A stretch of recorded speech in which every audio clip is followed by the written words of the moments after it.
थी। विवाह में सारी रीतियां हुई थी, जैसे वेद मंत्रों की, हवन की, फेराओं की। तो लास्ट में विधि होती है मांग में सिंदूर भरने की। जब तक सिंदूर नहीं भरा जाता शादी मान्य नहीं होती है। तो आप यहाँ पर सभी ध्यान से दर्शन करना।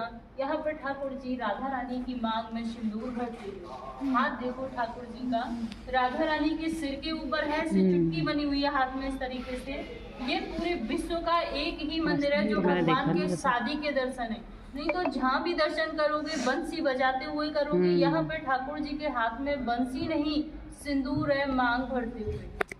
हरि बोल। सिंदूर भरने के बाद में जब विवाह संपन्न हो गया तो उसके बाद जो ब्रह्मा जी थे वो अपने ब्रह्मलोक को चले गए, जो देवी देवता थे वो अपने देवलोक को चले गए। जो उनकी माया से यह मंडप प्रकट हुआ था वह भी यहाँ से अलोप हो गया। राधा कृष्ण दोनों अकेले रह गए। देखते ही देखते कान्हा जी फिर से बाल्य अवस्था में हो गए, जैसे लेकर आई उसी अवस्था में फिर से हो गए। अब यह देख के राधा रानी रोने लगी और कहने लगी, हे प्रभु यह कौन सी लीला रच रहे हो? मैं इस लीला को नहीं समझ पा रही कि अभी अभी तो आपने मेरे साथ विवाह रचाया था।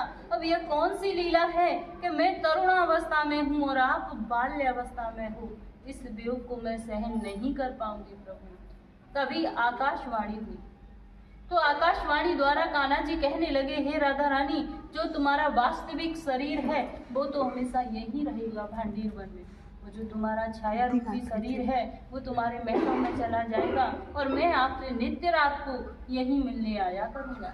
तो इतना सुनकर राधा रानी बहुत खुश हुई और कान्हा जी को अपनी गोद में उठाया और जैसे नंद बाबा से वादा करके आई थी कुशल पूर्वक यशोदा मैया के पास छोड़कर वापिस आई।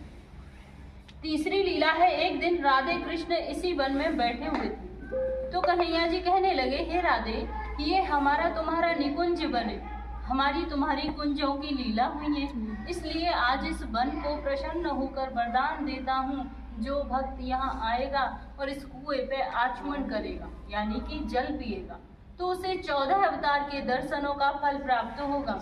कुआं पे स्नान करेगा तो उसके जाने अनजाने के जो भी पाप हैं सब नष्ट हो जाएंगे। मंदिर में बैठकर कोई मनोकामना बोलेगा तो उसकी मनोकामनाओं को पूरी करूँगा। या फिर कोई भक्त यहाँ पर एक रात्रि निवास करेगा, कुआं पे स्नान करेगा, फिर भांडीर बिहारी के दर्शन करेगा तो उसे गौलोक की प्राप्ति होगी। यहाँ बैठकर कोई चीज खाएगा तो उसे इंद्रलोक की प्राप्ति होगी। या यहाँ पर कोई गौदान